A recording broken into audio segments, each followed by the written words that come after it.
mengulas banyak hal bersama narasumber yang tentunya kredibel.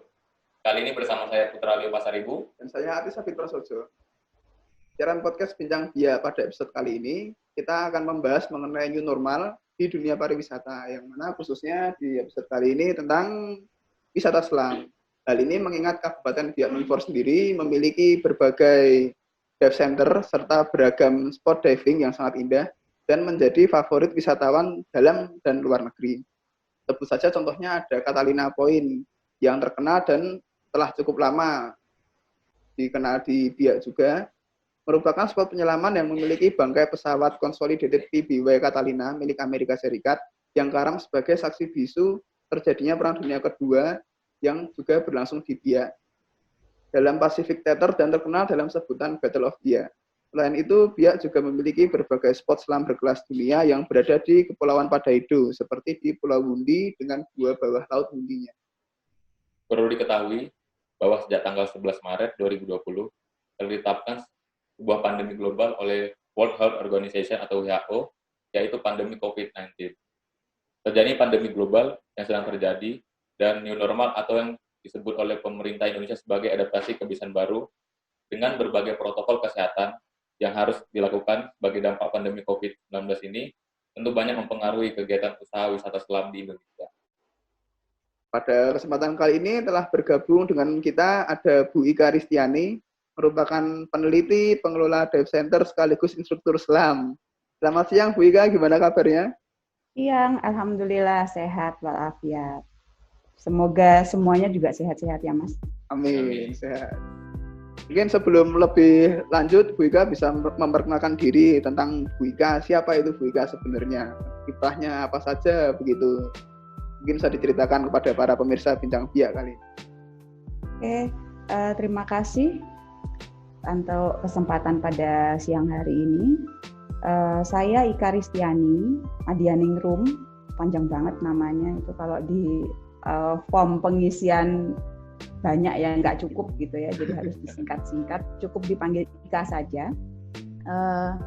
Saya lahir di Yogyakarta dan sempat bekerja, jadi saya menghabiskan waktu untuk sekolah di Jogja sampai akhirnya selesai S1 tahun 2000.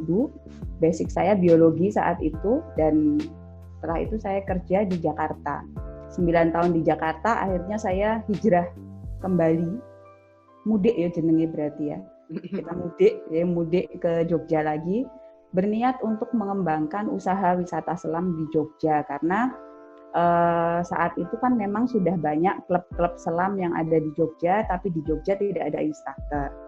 Saya sendiri setelah S1 di biologi, saya ngambil S2-nya di pariwisata. Nah, kenapa saya ngambil di pariwisata? Jadi saat saya kuliah, saya memang sudah diving. Terus saya ngambil dive master di tahun 2000, ambil instruktur di 2003. Nah, saat itu saya teringat pulang, jadi teringat untuk kembali ke Jogja, di mana saat saya dulu sekolah itu tidak ada instruktur di Jogja. Jadi memang karena sudah tekad bulat, niat ingsun mau mengembangkan pariwisata selam di Jogja, khususnya pulang untuk adik-adik yang ada di unit selam UGM saat itu ya. Jadi saya kembali ke Jogja dan membangun sentra selam Jogja. Jadi kan nggak mungkin ya kalau saya hanya ngurusi klub-klub aja, nggak mungkin. Jadi berusaha untuk memindahkan pekerjaan saya saat di Jakarta. Kebetulan juga pernah jadi guide, kebetulan pernah juga menginstrukturi beberapa kegiatan, mengajar untuk beberapa kegiatan di pariwisata selam juga. Nah, terus tahun 2006 itu mengembangkan, diajak oleh instruktur yang ada di Karimun Jawa, itu untuk mengembangkan SDM yang ada di Karimun Jawa. Nah, perkembangan SDM di Karimun Jawa ini ternyata istilahnya butuh waktu yang panjang, karena memang effort mereka itu juga berangkatnya itu dari mereka yang ngebom ikan, mereka yang suka destructive fishing lah istilahnya ya.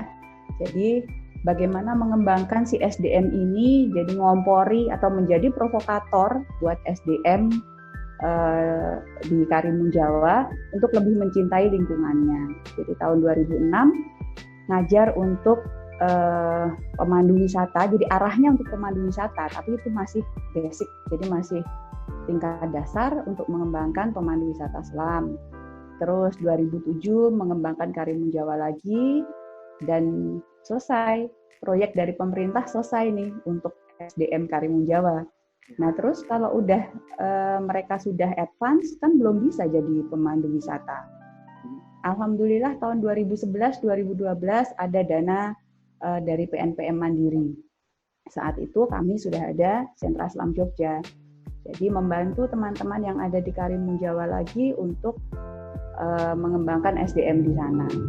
Jadi yang sudah advance kita trigger lagi untuk mau meningkatkan sertifikasinya untuk layak menjadi guide dan kompeten sebagai guide.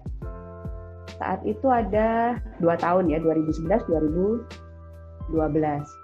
Selesai di 2012, ternyata dari 30 orang yang pertama kali banget kita latih tahun 2006, itu orangnya sudah berganti-ganti. Jadi kita mau milih orang lokal untuk jadi guide itu susah. Dan saat itu kan pelatihan dari Dinas Pariwisata kan mengharuskan yang ber-KTP Karimun Jawa. Akhirnya tahun 2015 ada program Kagama Bangun Karimun Jawa.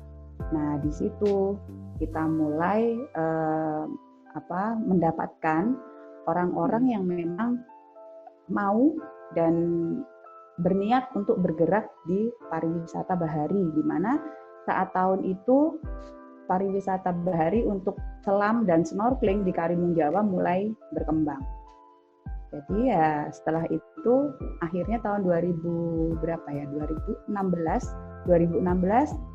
kami setelah melatih teman-teman yang ada di Karimun Jawa itu ada 1 orang yang bisa diberangkatkan sebagai instruktur untuk pelatihan instruktur. Jadi di Karimun Jawa sudah ada instruktur.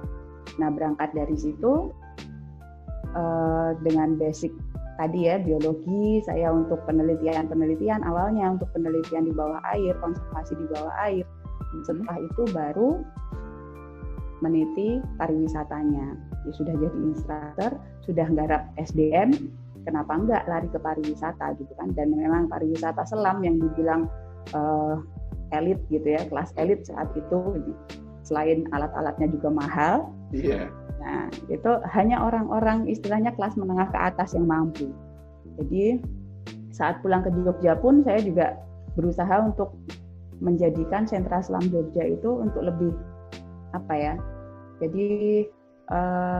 jadi provokator, ayo toh nyelam dengan biaya yang terjangkau, dengan mencicil misalnya gitu kan, jadi lebih nyaman, lebih enak, biar tidak dirasa bahwa selam itu mahal, gitu aja.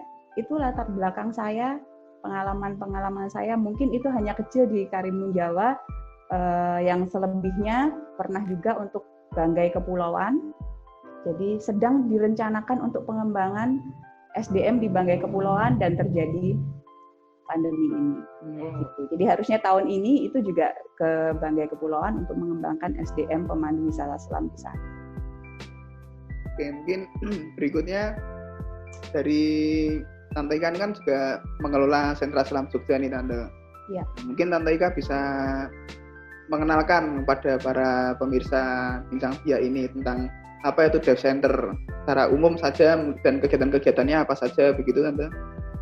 Dive Center itu sebenarnya pusat kegiatan menyelam atau bisa untuk sertifikasi selam, bisa untuk wisata atau trip penyelaman, bisa juga jual-jual peralatan selam, jasa servis untuk peralatan selam sendiri, pengisian tabung udara misalnya, terus penyewaan peralatan selam juga bisa. Dan SDM yang ada di situ itu selain owner yang harus istilahnya kuat, itu juga ada admin, staff-staffnya gitu kan, instrukturnya harus ada, dive masternya harus ada gitu. Nah, untuk Sentra Selam sendiri karena kita banyak mengurusi untuk teman-teman UKM, jadi dive master di sini silih berganti. Contohnya apa? saat sudah melatih orang-orang nih, sudah siap jadi dive master, mereka nanti selesai kuliah, pindah ke lokasi tempat mereka kerja atau apa gitu kan, otomatis kan kadang ada rasa sedih, wah itu sudah pinter tapi harus pergi gitu kan. Tapi punya kepuasan sendiri saat teman-teman yang sudah pergi ini meniti karirnya, bahkan juga di dunia selam bisa jadi instruktur juga gitu kan, ada rasa seneng gitu, ada rasa bangga bahwa oh ternyata murid-murid sini juga bisa jadi instruktur di luar sana. Jadi seperti itu. Jadi kalau untuk pelatihan atau sertifikasi, kenapa perlu sertifikat selam? Ya karena kalau kita ke dive center atau kita ke tempat wisata selam, pasti akan ditanya oleh operatornya, sertifikat selamnya mana?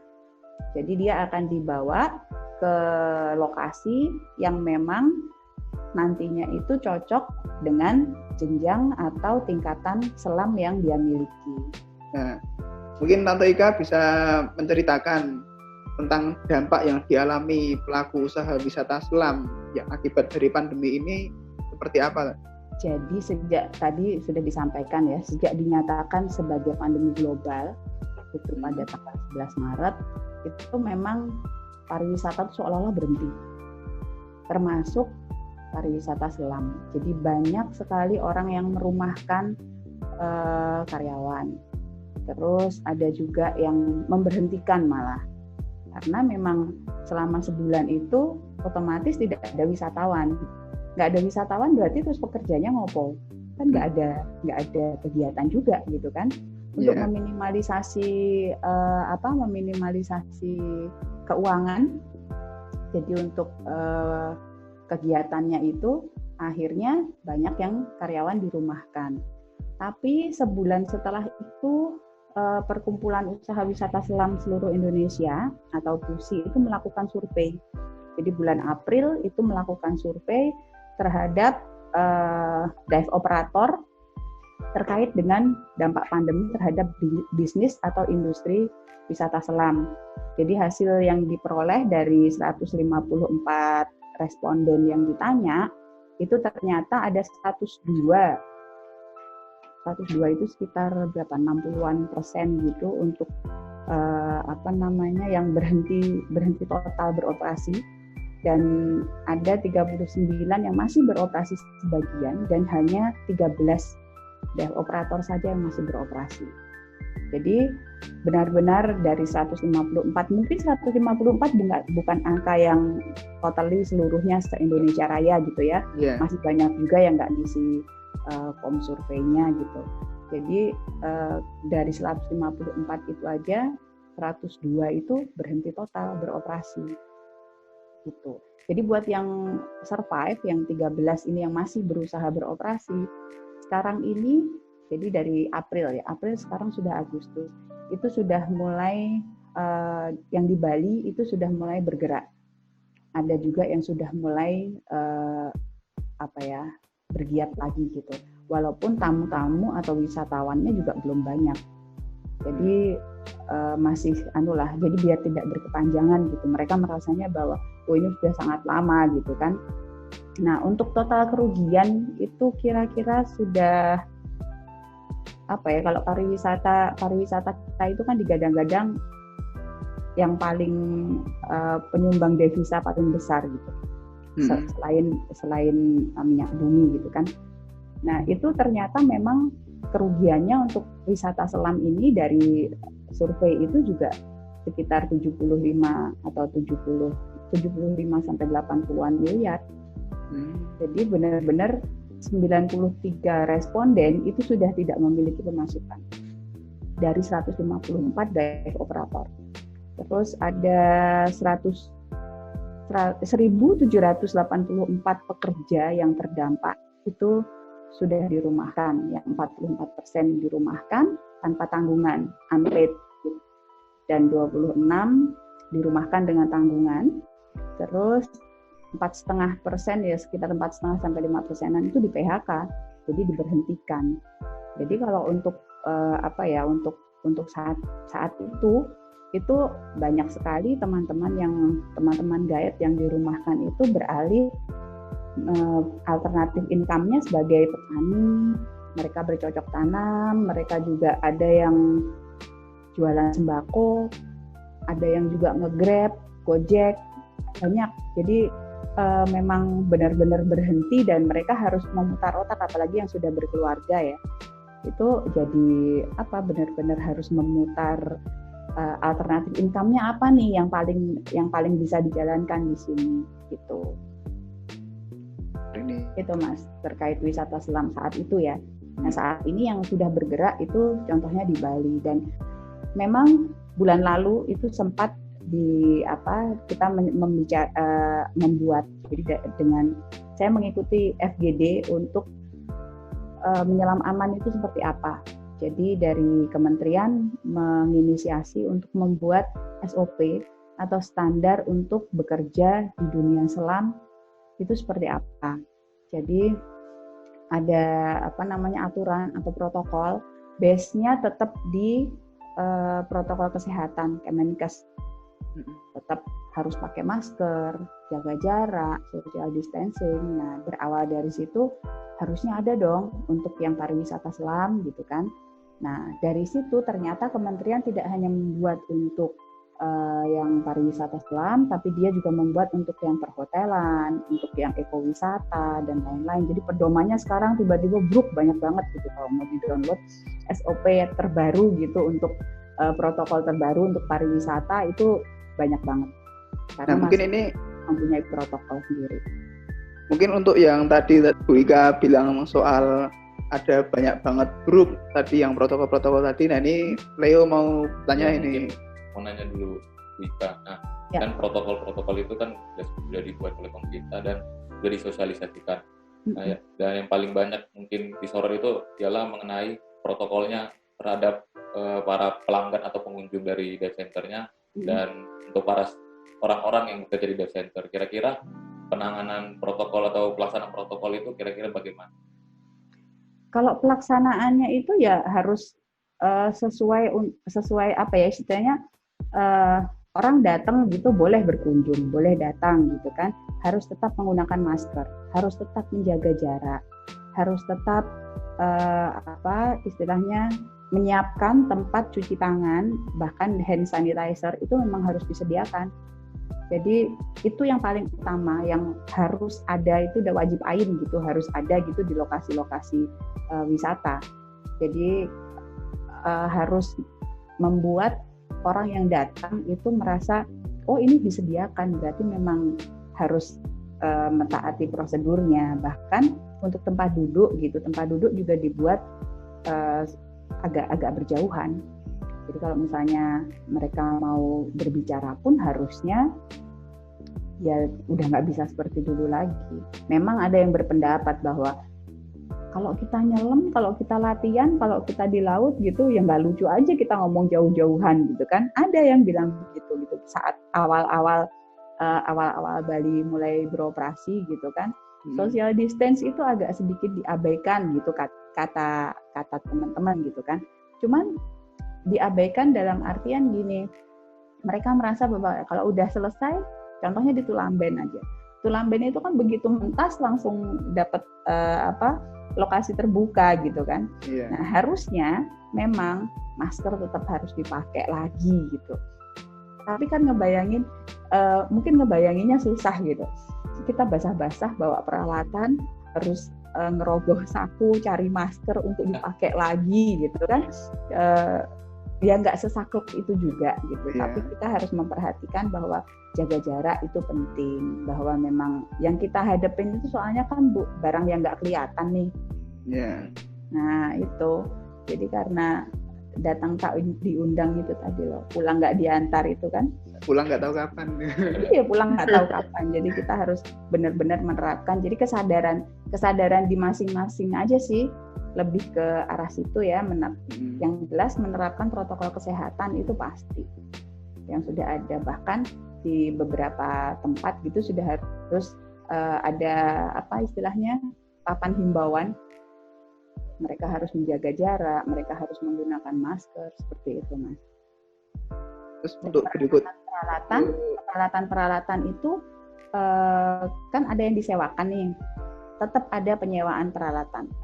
tapi yang bersangkutan atau wisatawan tidak diperkenankan ke area alat-alat sewa. Jadi meminimalisasi kontak dengan peralatan yang akan disewakan. Hanya orang-orang yang memang ngurusi peralatan yang boleh menyiapkan alat yang akan dipakai oleh tamu. Tentunya dengan prosedur disinfeksi peralatan, dan dia juga harus sudah cuci tangan dan prosedur yang sudah ditetapkan.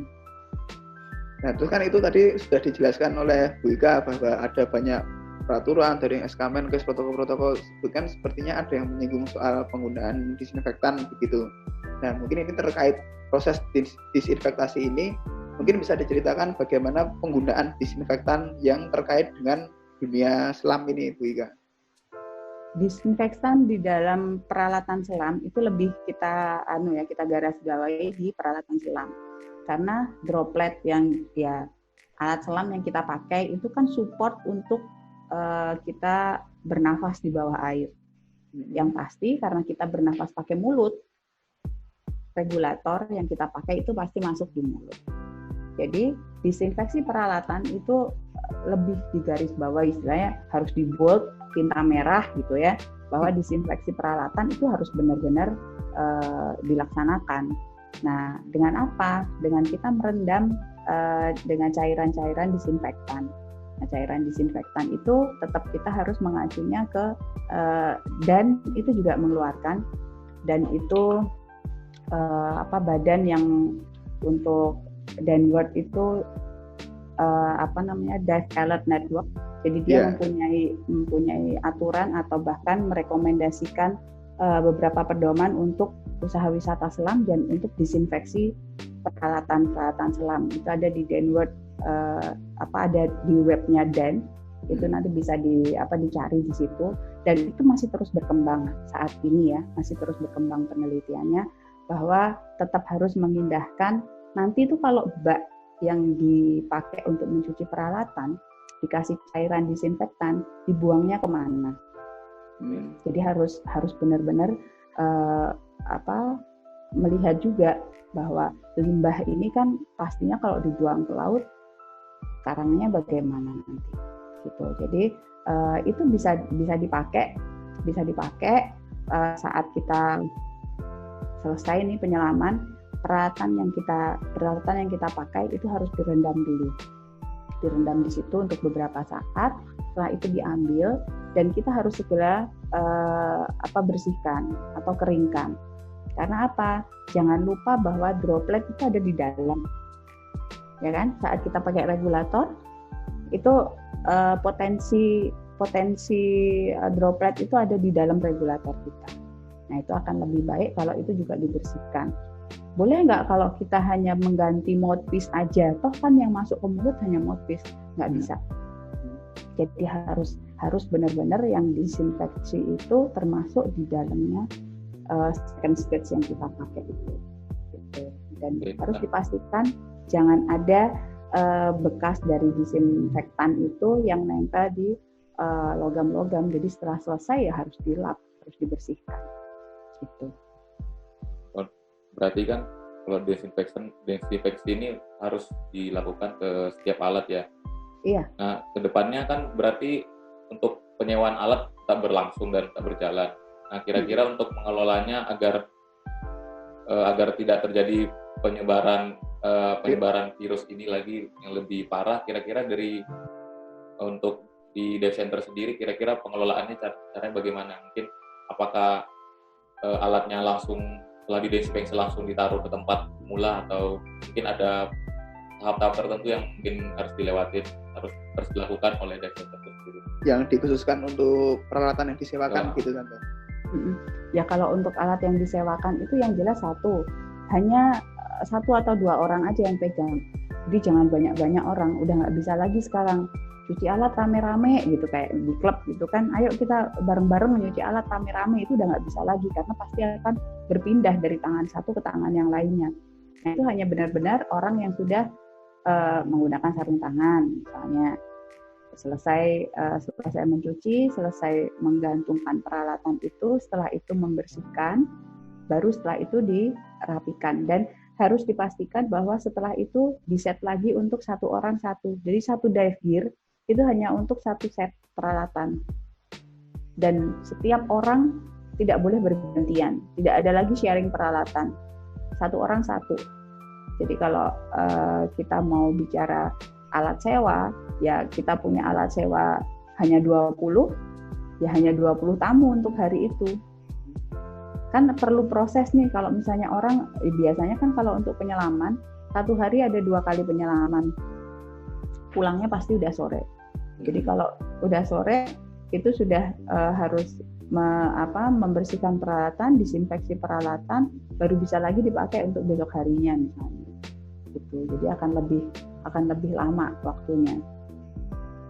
Jadi nggak bisa sharing-sharing lagi ya. Ukuran ini yang pakai si A, terus nanti habis itu ukuran yang sama bisa si B pakai, si B nanti pakai gitu. Nggak bisa. Di hari yang sama, kekuatan yang sama, nggak bisa. Makanya sebisa mungkin gitu kan punya sendiri itu. Kalau orang yang agak-agak sedikit parno gitu, berarti kalau memang kita tetap eksis di dunia selam, ya beli sendiri peralatannya.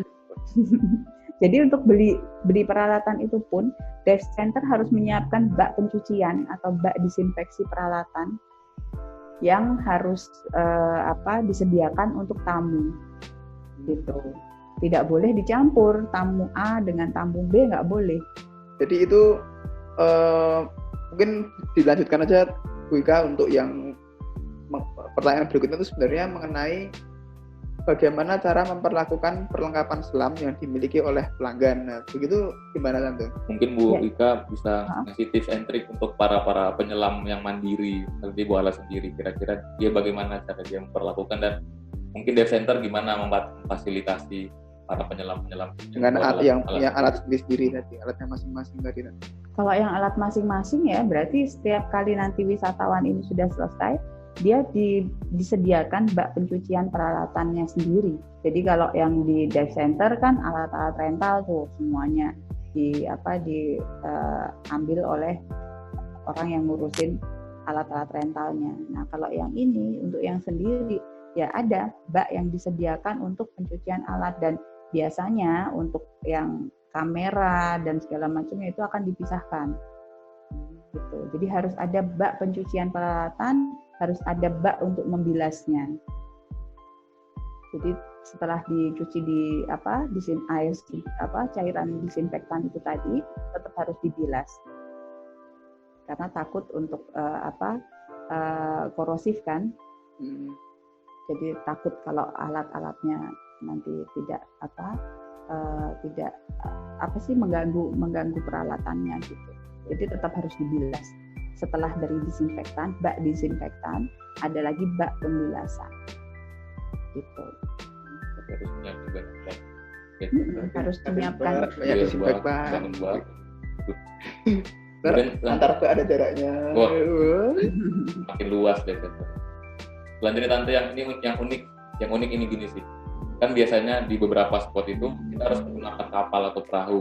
Nah, karena ini kan protokol kesehatan harus tetap terlaksana. Sedangkan mungkin kalau di kapal apabila cuacanya buruk, ombaknya tidak bersahabat, goyang-goyang kan lama-kelamaan social distancing atau jarak antar fisik itu kan tidak terhindari, itu malah makin mendekat, malah ya tidak terlaksana sepertinya. Bisa tabrak-tabrakan juga antar pas ombak gitu kan.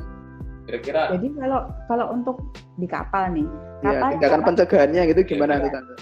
Kapal yang kapasitasnya 10 orang, sekarang hanya bisa dipakai untuk 5 orang. Gitu. Jadi cost-nya pasti akan lebih tinggi. Makin mahal. Gitu. Terus ini Tante, menyelam itu kan tidak terlepas dari menggunakan tabung udara itu.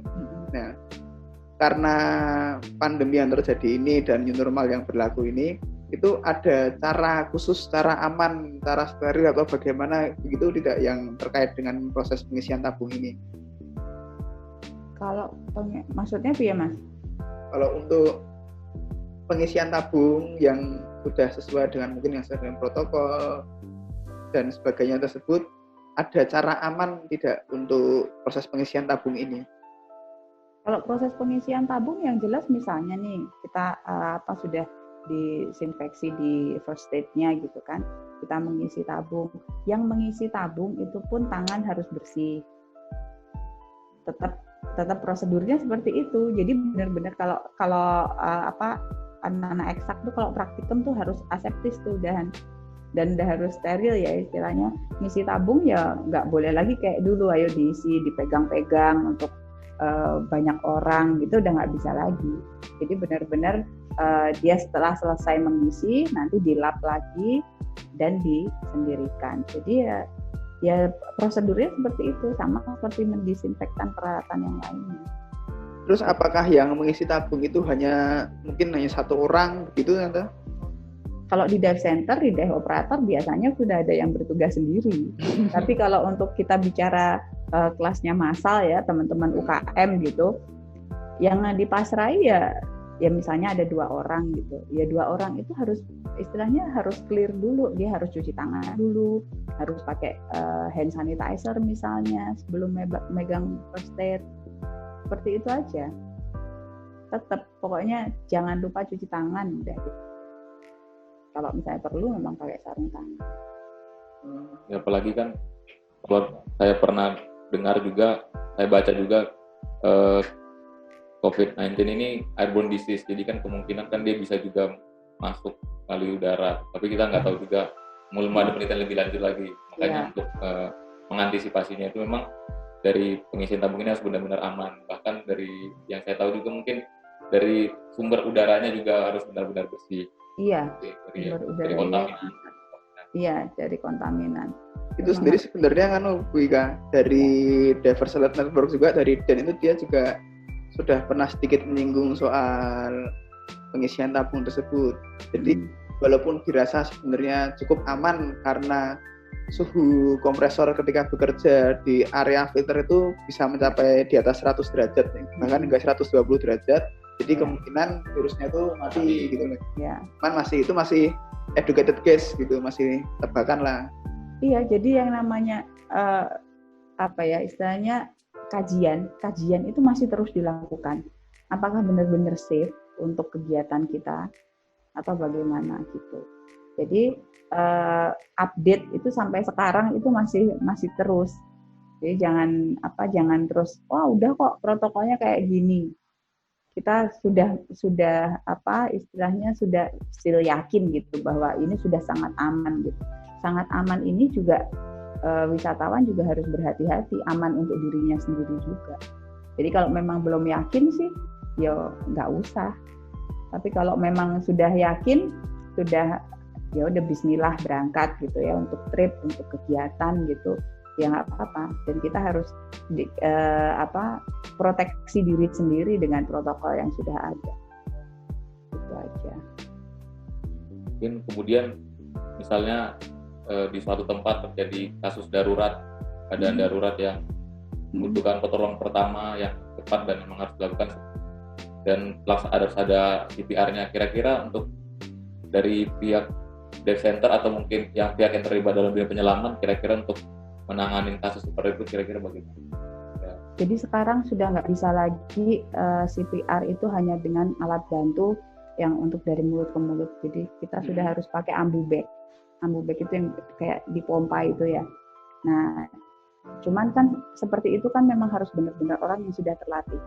Iya. Yeah. Jadi tidak bisa asal dilakukan. Ini gampang, hanya kayak mompa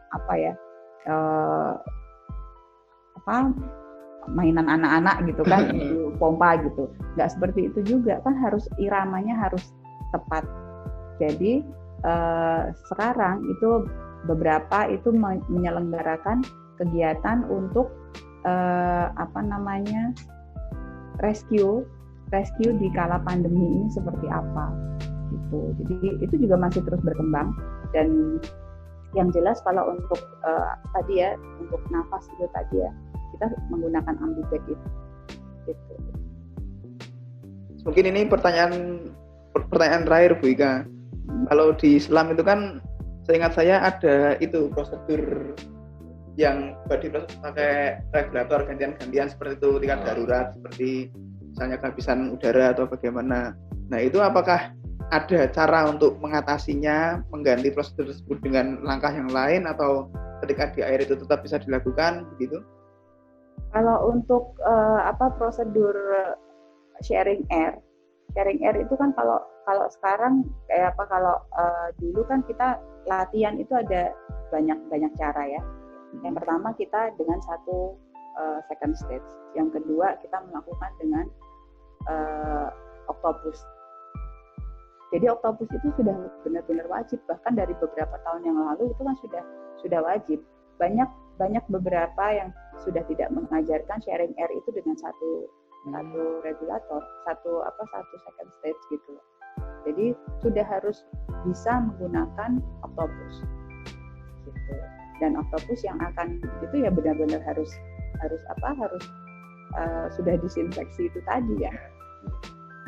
Harus meyakinkan meyakinkan teman kita, nggak cuma safe untuk kita sendiri, tapi yang untuk teman kita juga harus ada. Tapi kalau memang ada poni bottle atau memang suplai udara gitu yang lain akan lebih baik.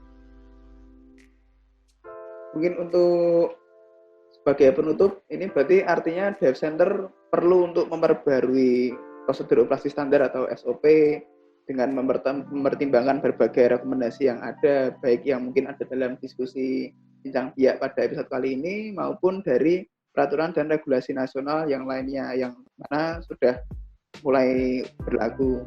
Harapannya episode bincang biak kali ini dapat memberikan gambaran maupun pemahaman baru baik bagi pengelola usaha wisata maupun bagi masyarakat umum dan masyarakat umum yang penyelam juga, dan untuk siapapun pemirsa podcast ini. Sebelum kita akhiri, mungkin dari Bu Ika ada tambahan? Tetap mengikuti protokol yang sudah ada aja sih. Okay. Kayaknya itu. Ya bukan, mungkin juga kalau teman-teman yang memang dirasa belum aman saat ini, ya nggak usah dipaksain untuk menyelam atau berwisata, karena ya kita tidak tahu nanti di tempat lokasi kita atau di perjalanan. Ya, jangan sampai berwisata itu menjadikan klaster baru gitu kan. Iya, aneh gitu. Bagus sekali. Terima kasih banyak Bu Ika telah menjadi narasumber kami di episode Bincang Biak episode kali ini. Semoga ini keadaan semakin membaik dan kegiatan menyelam dapat kembali berlangsung dengan aman dan nyaman ya. Asik deh. Amin. Lalu waspada Dira Anuraga. Ya, mungkin ini episode terakhir atau ya? Ya, episode terakhir. Ini episode terakhir kita. Terima kasih telah menyaksikan episode podcast Bincang Biak kali ini. Dan jangan lupa untuk mengikuti lini masa kami di @masbiak. Terima kasih.